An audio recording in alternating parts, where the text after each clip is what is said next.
Bonsoir à vous tous qui êtes ici réunis dans cette église de Saint-Germain-l'Auxerrois. Bonsoir aussi à ceux qui nous écoutent sur France Culture et sur Radio Notre-Dame. Bonsoir aussi à vous qui nous regardez sur KTO. Que lâcheriez-vous en premier si vous étiez poursuivi par un ours? Votre ordinateur? Votre sac à main? Vous me répondrez peut-être tout simplement « Je ne suis pas poursuivi par un ours, de quoi donc ai-je besoin d'être sauvé ?» L'expérience d'être poursuivi est au fondement de la Pâque du peuple d'Israël qui voit derrière lui toute l'armée d'Égypte, ses chars et ses chevaux. En tout cas, nous sommes tous poursuivis par la mort, comme une ombre fidèle. L'avion tombe, il va falloir laisser les bagages en soute. On n'emporte rien avec soi. Je mourrai les mains vides, disait la petite Thérèse. Dans le film de Bergman, Le Septième Sceau, un chevalier qui revient des croisades rescapé de la peste joue aux échecs avec la mort dans le contexte de cette grande peste qui ravage la Suède. Il va perdre évidemment, inéluctablement. La danse macabre l'emporte dans sa dernière valse. La mort est le salaire du péché, dit l'Écriture. D'une certaine manière, nous la méritons tous. Nous qui sommes pécheurs de grâce, écoute-nous, dit la litanie des saints. Chacun de nous est coupable devant tous, écrit Dostoïevski, et moi plus que les autres. Aucun d'entre nous n'est vierge face à la mort. Pour nous, c'est juste, dit le bon larron. Mais lui n'a rien fait de mal.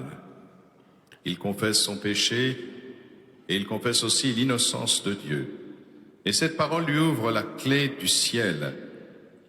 De quoi faut-il être sauvé ? D'abord de l'auto-justification, sans doute, de l'illusion de se sauver par soi-même. Il nous faut confesser le nom de Jésus, Dieu sauve. Je remercie le chanoine Guillaume de Mentières de nous éclairer sur ce point.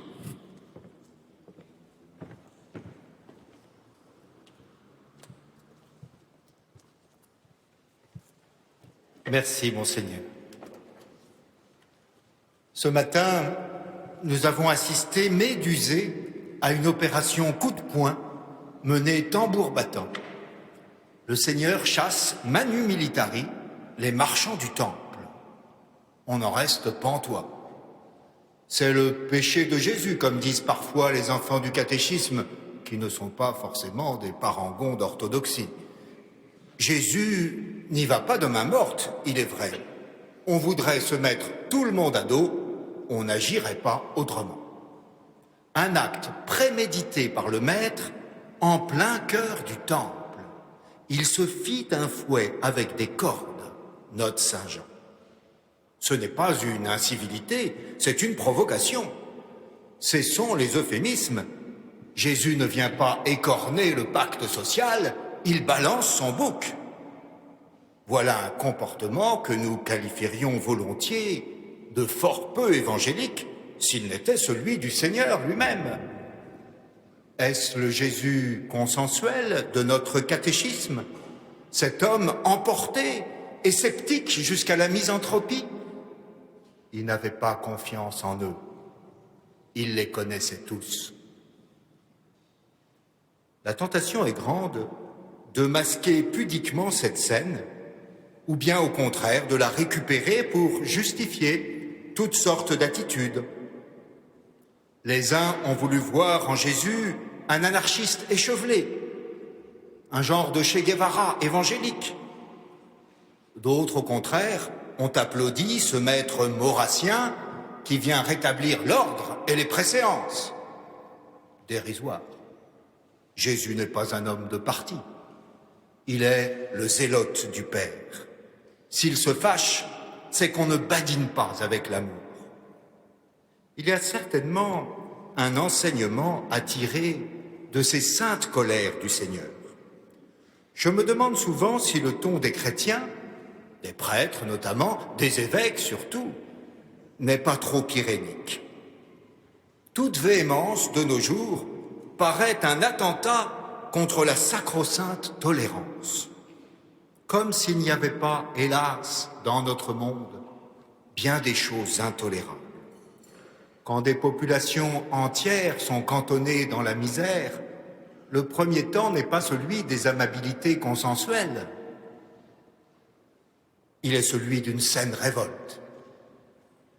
Quand des enfants à naître sont tués par milliers, quand des générations de jeunes sont éduqués dans une totale indigence spirituelle, quand des clercs abusent d'innocents et blasphèment le nom de Dieu, il ne s'agit pas de discerner ou de créer des commissions. Il convient d'abord de hurler. Laissez les enfants. Ne les empêchez pas de naître, de grandir, d'espérer. Nous ressemblons quelquefois à cet homme policé que décrit Léon Bloy, qui, tandis qu'on égorge sa mère sous ses yeux, va discerner chez les bons pères s'il convient de réagir. N'avons-nous pas un christianisme trop irénique, proche de la torpeur? Comme j'aime la saine réaction de sœur Emmanuelle au journaliste qui lui demandait « Ma sœur, pour quel motif avez-vous quitté une vie paisible de religieuse pour aller vivre dans les bidonvilles du Caire? Est-ce par pitié pour ces miséreux? Par solidarité avec les pauvres?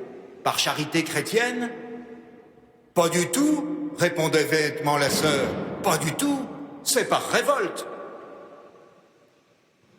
Le geste si frappant, c'est le cas de le dire, du Christ, expulsant les vendeurs du temple, n'est pas un acte politique ou économique qui vilipenderait l'argent ou le commerce. Il n'a même pas pour but premier de condamner la simonie, ce trafic détestable des choses pieuses. Son geste est un acte prophétique. Ce sont les bœufs, les brebis, les colombes, animaux du sacrifice, que Jésus chasse du temple. Pourquoi? Parce qu'il n'y a plus dorénavant qu'un seul sacrifice rédempteur, celui de la croix. C'en est fini de cette grande boucherie animale qu'étaient les sacrifices de l'ancienne alliance. Désormais, Jésus est à lui seul le prêtre, l'autel et la victime. Le même qui s'est fait un fouet s'est laissé flageller. Le même qui a chassé les marchands s'est laissé vendre comme une marchandise. Le même qui a dispersé les agneaux est l'agneau véritable, conduit pour notre salut jusqu'à l'abattoir. Il est la victime, mais il est aussi l'autel qui la reçoit et le temple tout entier. Détruisez ce temple et en 3 jours je le relèverai, dit notre véhément Seigneur, le fouet à la main. Il a fallu 46 ans pour bâtir ce temple, lui retorquent les Juifs, mi-stupéfaits, mi-goguenards. 46 ans, c'est un bail.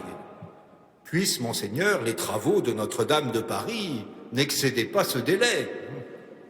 Les pères de l'Église nous font valoir, cependant, une signification symbolique de ces mystérieux 46 ans. Selon la méthode gématrique des anciens, 46 est la valeur numérique du mot Adam. Or, Jésus est le nouvel Adam et le vrai temple où habite corporellement la plénitude de la divinité. Jésus, c'est l'homme par excellence. Aussi bien, le salut ne consiste-t-il pas à être délivré de la nature humaine, mais à l'accomplir pleinement en Jésus-Christ. Il s'agit pour nous non de fuir notre humanité, mais de nous dégager de ce qui nous empêche d'être pleinement hommes, à savoir le péché. Je sais bien que, souvent, devant certains péchés, nous levons les épaules en disant « Oh, c'est humain », comme si le péché était une composante nécessaire et inévitable de notre nature humaine. Eh bien non, le péché n'est pas humain. Il déshumanise. Du Christ seul, parce qu'il est sans péché, on peut dire en vérité « Ecce homo », voici l'homme. Les bras nous en tombent. Comment, Seigneur, vous imiter? Comment obtenir cette liberté, cette grâce, cette perfection de la nature humaine? Que nous faudra-t-il gagner en fait de bien et de vertu, pour ne serait-ce que commencer à porter votre ressemblance.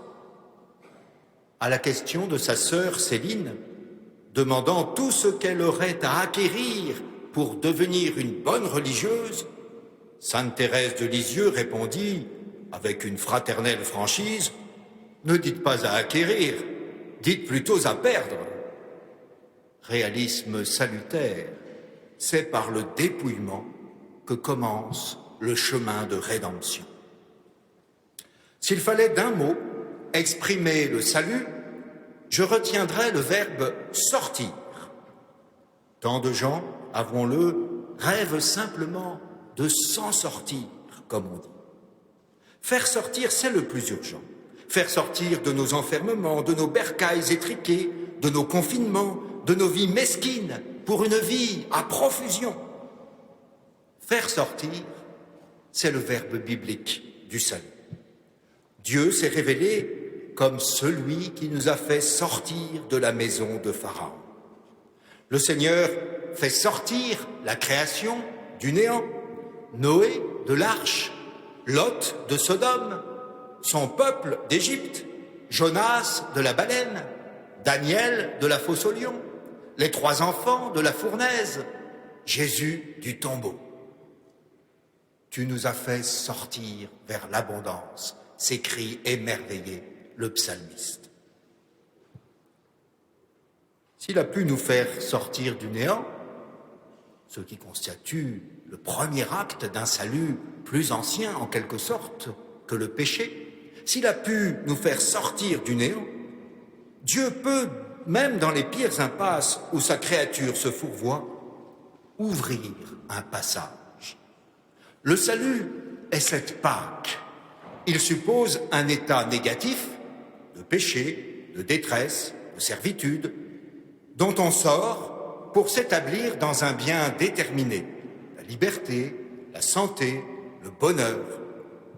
Bien sûr, les 2 faces, négatives et positives du salut, demeurent intrinsèquement liées et même parfois indissociables. C'est en sortant de la servitude qu'on obtient la liberté, en guérissant de sa maladie qu'on trouve la santé, en s'arrachant à la mort qu'on entre dans la vie. Lorsque j'appuie sur le bouton électrique, à la fois je chasse les ténèbres et j'allume la lumière, les deux dans la même opération. Et pourtant, personne ne dit, en allumant une lampe, qu'il chasse les ténèbres. On dit, j'allume la lumière. De même manière, nous devrions nous habituer à voir le salut sous son aspect positif, la divinisation de l'homme, l'accession à une plénitude de vie. Or, c'est un fait que le plus souvent, nous pensons le salut comme arrachement à une situation périlleuse et non comme établissement dans une situation souhaitable. Le salut est pensé spontanément plus comme une délivrance que comme un accomplissement. La première impasse dont nous aimerions bien sortir, c'est la mort. L'idéologie transhumaniste nous promet que l'immortalité est maintenant à portée de main. Selon certains chercheurs, on peut escompter désormais assez sérieusement surmonter ce dernier écueil de notre humanité. Des sommes considérables sont investies par les GAFA dans des entreprises ayant explicitement pour but d'euthanasier la mort. La mort de la mort est même annoncée pour l'an 2045. On lui fera un bel enterrement, conjoint avec celui de nos systèmes de retraite, déjà subclaquants, il est vrai. La promesse d'immortalité, si elle est tenue sur la terre, ne va-t-elle pas faire perdre beaucoup d'intérêt à la perspective du ciel? Faut-il le rappeler, l'espérance chrétienne n'est pas de vivre toujours ici-bas, mais d'accéder à une autre forme de vie dans un au-delà. Le vœu chrétien n'est pas le sempiternel, mais l'éternel. Pas le paradis terrestre, mais la béatitude céleste. L'immortalité, c'est un avortement de l'éternité. Pour un chrétien, la mort n'est pas un repoussoir à éviter à tout prix et par tous les moyens. Elle est aussi le porche du mystère, l'accès au monde de Dieu. C'est pourquoi le fidèle dit avec saint Paul « Cupio dissolvi », j'ai le désir de m'en aller et d'être avec le Christ.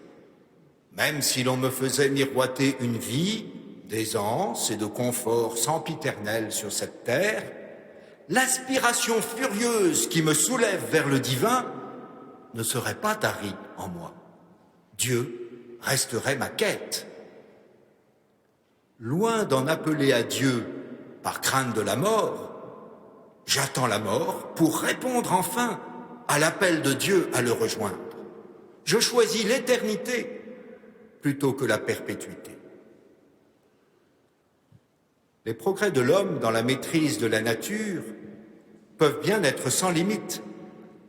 Cela n'empiète en rien sur le salut chrétien qui est d'un autre ordre, dirait Pascal, d'un ordre surnaturel, précisément. Nous attendions un remède et voici l'épouvante, répète comme un refrain le prophète Jérémie. On peut attendre du génie humain toutes sortes d'avancées merveilleuses, mais le rêve devient cauchemar s'il se ferme à la seule issue qui puisse combler nos cœurs, voir Dieu. Ne bornons pas étroitement nos ambitions, n'imitons pas la chenille qui n'a d'autre espérance que de devenir une grosse chenille performante et dominatrice. Ne sait-elle pas, pauvre bête stupide, qu'elle est faite pour éclore, libre papillon dans l'azur? Pourquoi nos espérances devraient-elles ramper avec nous? Pourquoi restreindre nos horizons à ce monde mesquin, quand au prix de quelques délivrances, le ciel nous attend? L'Écriture nous enseigne quelles libérations sont décisives pour l'accomplissement de notre destinée.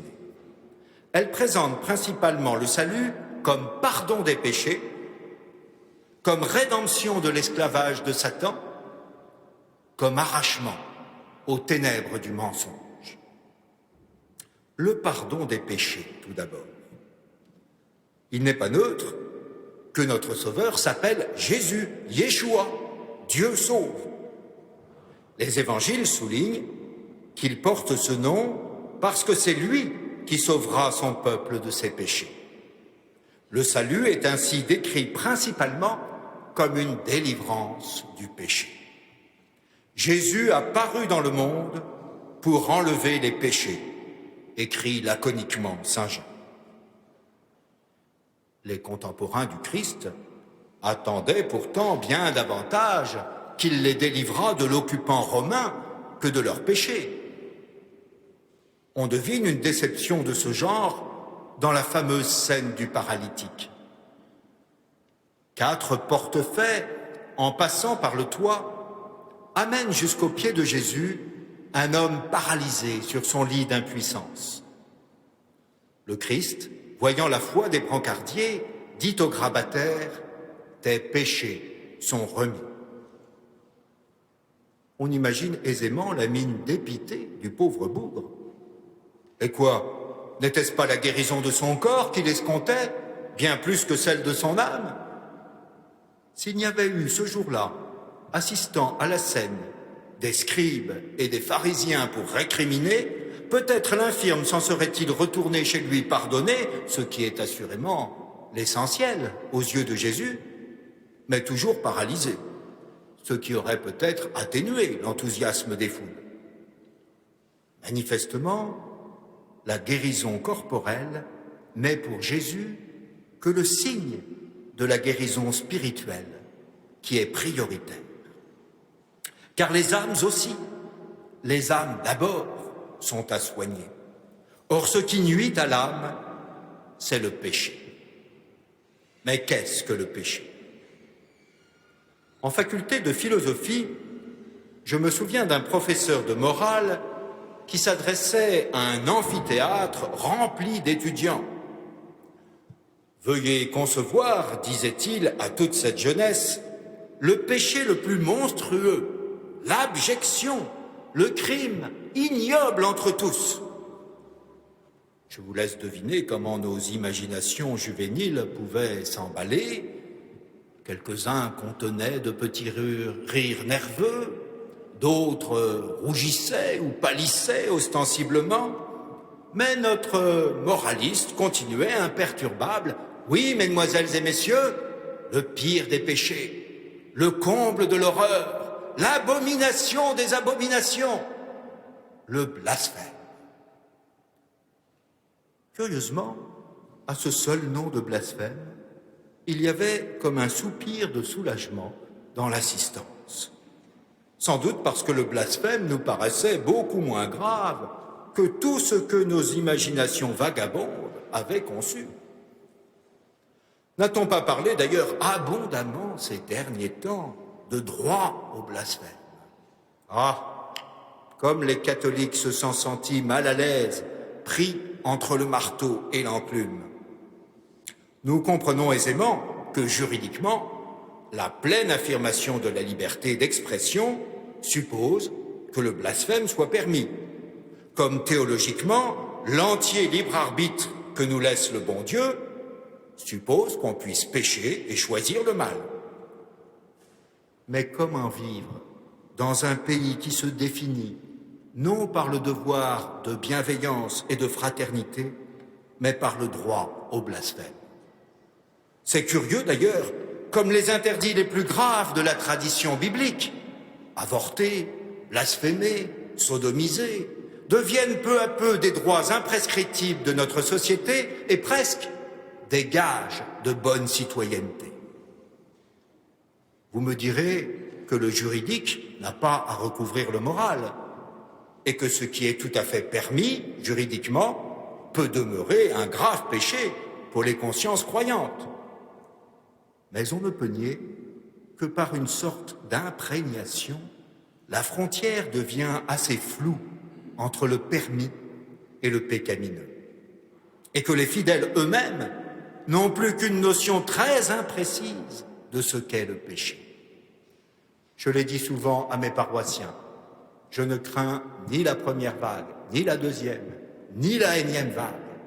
Ce que je crains, c'est le vague, ce flou qui entoure les notions théologiques fondamentales et qui génère cette morosité géniarde que l'on nomme si bien en français le vague à l'âme. Arrachons-nous donc à cette langueur et définissons hardiment le péché pour mieux le combattre. Au-delà de l'infraction à la loi divine ou de la transgression morale, le péché est avant tout une perte de notre orientation fondamentale vers Dieu. Le vocabulaire biblique du péché tourne autour de l'image d'un archer dont la flèche incurve sa courbe et qui rate son objectif. D'après la Bible, péché, c'est essentiellement manquer la cible. Un homme qui s'écarte de la voie droite manque Dieu. C'est là proprement son péché. Une déviation coupable, un tir non cadré, diraient les footballeurs. On pourrait avancer que face au péché, Dieu réagit en disant au pécheur « Tu me manques ». Tu me manques, cela veut dire, en un sens, je suis triste que tu ne sois pas là. Mais aussi, tu ne t'es pas mis en état de m'atteindre. Le péché est ce qui nous détourne de notre vocation divine. Ce n'est pas la conscience subjective qui mesure le péché. Objectivement, un acte nous détourne de notre fin ou pas.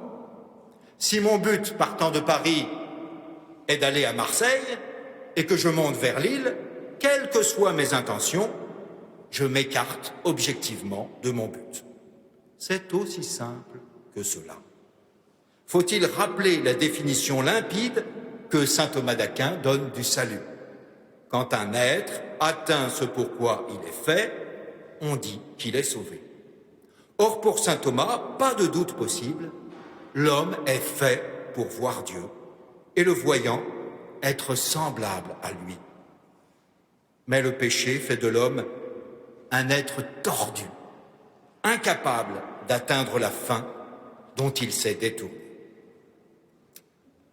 Nous savons bien qui est à la manœuvre dans ce détournement. C'est Satan qui se jette en travers du plan de Dieu sur l'homme. Père, délivre-nous du malin. La portée de cette dernière demande du Notre Père est théologale et non morale. Ce qui est en jeu, ce n'est pas l'homme tiraillé entre le bien et le mal, mais le grand combat cosmique entre Dieu et le diable. Jésus, dans sa grande prière sacerdotale, intercède pour les siens en disant « Père, garde-les du mauvais ».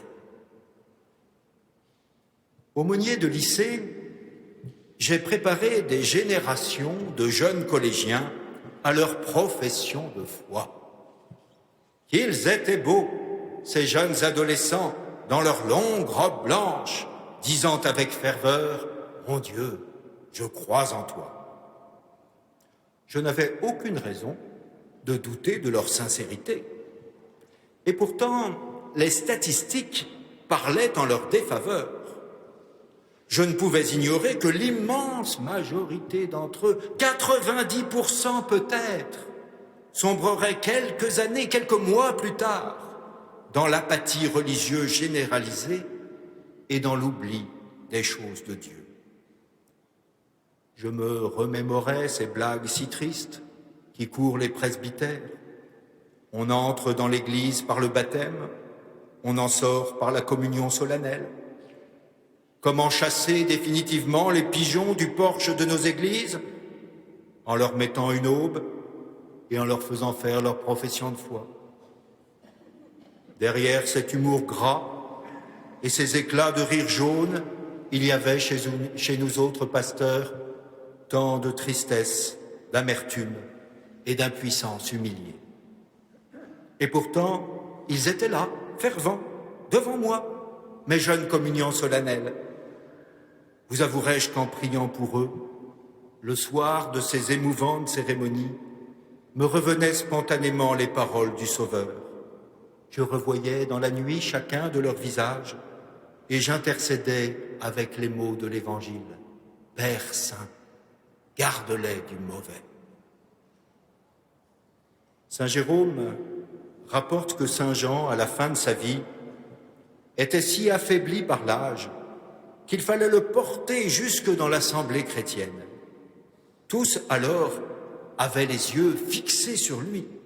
N'était-il pas le disciple bien-aimé du Seigneur, le dernier parmi les témoins oculaires à être demeuré sur cette terre?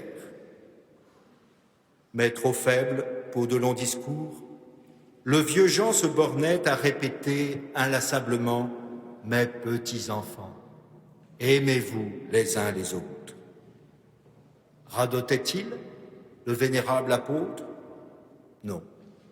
Mais une vie de méditation l'avait ramené à l'essentiel, à cela précisément que, jeune encore, il avait entendu battre dans le cœur de Jésus, tandis qu'il reposait sur le sein du Seigneur. À cela sans doute aussi qu'il avait appris en côtoyant l'incomparable Vierge que Jésus lui avait donnée pour mère. Décanté de l'accidentel, il ne restait plus que ceci, l'amour mutuel. Pourtant, l'apôtre ne s'en tenait pas là. L'âge et l'expérience l'avertissaient trop de la fragilité des meilleures dispositions. C'est pourquoi son adresse finale et la plus pressante était « Mes petits enfants, gardez-vous des idoles ». Peut-être le dernier mot de la révélation « Mes petits enfants, gardez-vous des idoles ». Comme elle est impressionnante, cette ultime parole du seul apôtre encore vivant. Il avait vu toutes les menées du diable, échouer contre la mère de Dieu, se briser contre le roc de joyeuse humilité mariale. Il savait la victoire possible. Mais il n'ignorait rien de la violence des assauts maléfiques. Un apostolat d'un demi-siècle lui a appris à ne pas mésestimer le pouvoir du séducteur, l'action maléfique de celui qui conduit à soi tant d'âmes qu'il arrache au Sauveur. L'apôtre jette ses dernières forces pour faire barrage au diable, et dans un sursaut ultime, il profère cette bouleversante supplique: mes petits enfants, gardez-vous des idoles. Hélas, qui prend encore au sérieux de nos jours l'action diabolique? Il y a en effet ce paradoxe: Dieu, beaucoup y croit, mais bien peu le servent. Le diable, bien peu y croit, mais beaucoup le servent. Cela s'explique aisément. Dès que l'on commence à nier l'existence du diable, on entre dans son jeu. On en devient comme malgré soi le disciple. Satan, plus on le nie, plus on s'y plie. C'est pourquoi, avec le pape François, il faut rappeler sans cesse que le diable n'est pas une figure symbolique pour exprimer un mal diffus et impersonnel. Il est une créature qui s'oppose à Dieu. Le père Jacques Hamel, affreusement égorgé dans son église de Saint-Étienne du Rouvray en juillet 2016, s'écria avec une lucidité d'agonisant: « Va-t'en, Satan! Satan, va-t'en !» Ces dernières paroles montrèrent qu'il ne se trompait pas d'ennemi. Son adversaire n'était pas ce jeune Normand islamisé, mais bien le diable qui se jouait de l'assassin. Quand on croit en Dieu, on sait que les montagnes, le soleil, les forces cosmiques, son patron, l'argent, le pouvoir, la mode, que sais-je, ne sont pas Dieu. De même, quand on croit que le diable existe, qu'il est quelqu'un, une créature angélique déchue, cela nous permet de ne pas voir le diable partout. Cela signifie par exemple que mon voisin de palier n'est pas le diable. Peut-être est-il le jouet du diable, mais il n'est pas le diable. Nier Satan, c'est risquer de diaboliser toutes sortes de choses ou de gens. Or, ni le gouvernement, ni ma belle-mère ne sont diaboliques. Le seul qui soit vraiment diabolique, c'est ce Satan que vous servez précisément d'autant mieux que vous ne croyez pas à lui. Nier le diable, c'est perdre l'espérance. On finit par se convaincre que les politiques sont tous corrompus, les médias tous menteurs, les prêtres tous pédophiles, les musulmans tous violents, les commerçants tous malhonnêtes, les cathos tous coincés. Alors que reste-t-il, sinon Satan se frottant les mains parce qu'il a fait du beau travail? Reconnaître l'existence et l'action du diable, c'est se permettre de faire la distinction entre tous pourris et tous tentés. Que nous soyons tous soumis à la tentation, c'est une évidence. Jésus lui-même n'y a pas échappé. Mais nous connaissons beaucoup d'êtres humains qui, à la suite de Jésus, à son exemple et non sans sa grâce, résistent courageusement à la tentation. D'autres, ayant cédé au tentateur, se sont repentis et ont été pardonnés par Dieu. Ceux-là même qui semblent gésir dans le mal en sortiront peut-être un jour par la miséricorde du Seigneur. N'avons-nous pas perdu le sens de cette libération tout à fait essentielle qui est pour nous l'acte décisif du salut? Nous sommes arrachés à l'esclavage de Satan. Dans la liturgie orientale, cela prend une figure très concrète. Celui qui va être baptisé se tourne vers l'Occident et dit en crachant 3 fois à la face du diable: « Je renonce à toi, ignoble Satan !» Et alors, il se tourne vers la lumière d'Orient et les bras tendus vers son libérateur, il dit: « Et je m'attache à toi, ô Jésus-Christ, mon Sauveur. Et voici le nouveau baptisé, enrôlé dans la milice du Christ. Le voilà engagé dans un combat impitoyable qui est la lutte très ancienne de l'Esprit Saint contre la bête. Qu'il est beau ce rite vénérable de la sputation, ce crachat salutaire vers l'Occident, c'est-à-dire vers le lieu des ténèbres, vers le fond de l'Église, vers l'extérieur où rôde le malin. J'aime que dans nos liturgies, les prédicateurs enflammés du Verbe de Dieu postillonnent vers l'ouest diabolique. De grâce qu'on ne leur mette pas un masque et qu'ils puissent coronavirer le diable. Notre rachat dans ce crachat. Notre Seigneur livre une sentence sans illusion sur Satan. Il n'y a point de vérité en lui. Lorsqu'il profère le mensonge, il parle de son propre faux, car il est menteur et père du mensonge. On conçoit dès lors qu'échapper à Satan, c'est aussi être arraché au mensonge. Hélas, qui ne constate ce climat lentement instillé de mensonges banalisés qui porte partout avec lui une immense défiance? Elle finit par être bien pénible et pesante, cette impression que tout le monde peut dire absolument n'importe quoi et son contraire, sans qu'aucune vérification ne soit possible, ni même envisagée. Derrière la façade des chasses aux fake news, il faut bien se rendre à l'évidence. Nous avons perdu le culte de la vérité. Je voudrais rappeler un temps pas si lointain où le mensonge était tenu, non comme un moyen comme un autre d'arriver à ses fins, mais comme un péché particulièrement grave, car il indiquait une complicité avec le diable, père du mensonge.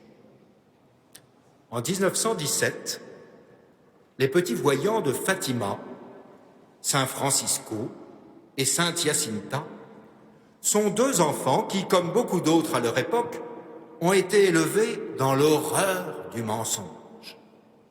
Leur père, Manuel Marteau, a certes du mal à comprendre ce qui a pu se passer pour eux à la Cova d'Aéria, cette histoire d'apparition d'une belle dame, de visions, de messages. Tout cela est étrange et dépasse totalement l'humble paysan.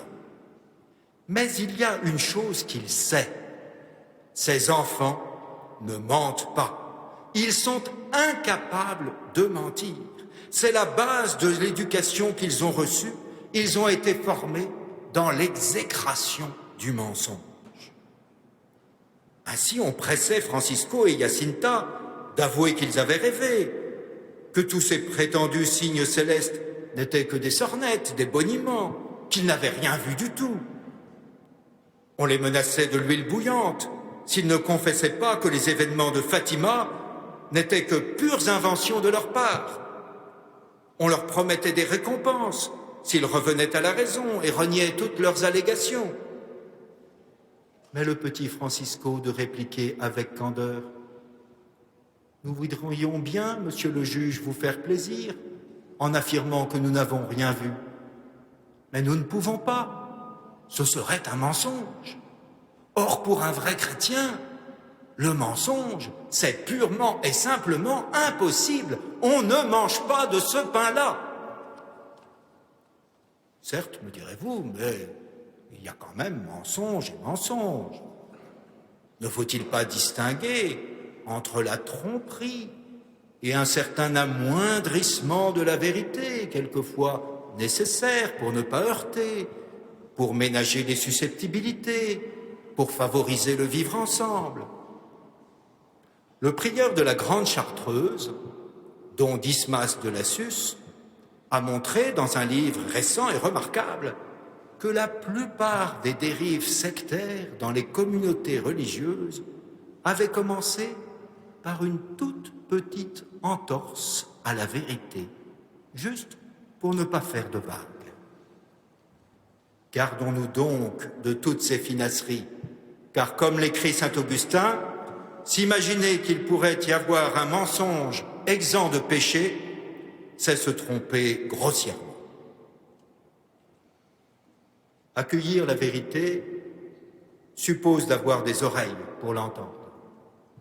On raconte l'histoire exemplaire de ce pauvre Anatole, amant si passionné de la vérité qu'il parcourait le monde en tous sens, interrogeant les anciens, fouillant les bibliothèques, consultant les sages au fond des monastères les plus reculés.